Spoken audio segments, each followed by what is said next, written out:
أعوذ بالله من الشيطان الرجيم. بسم الله الرحمن الرحيم. القارعة ما القارعة وما أدراك ما القارعة.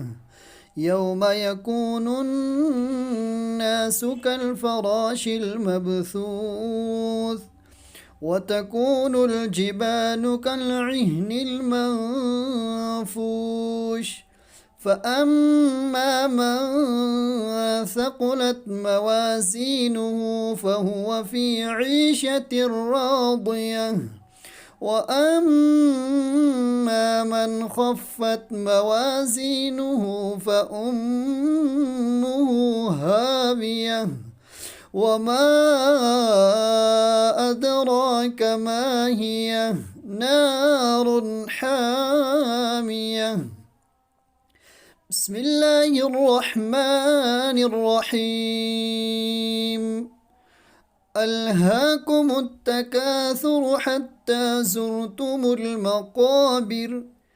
كلا سوف تعلمون ثم كلا سوف تعلمون.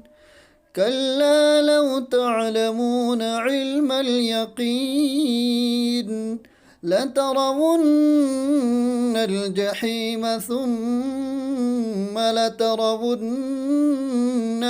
عين اليقين ثم لتسألن يومئذ عن النعيم. صدق الله العظيم.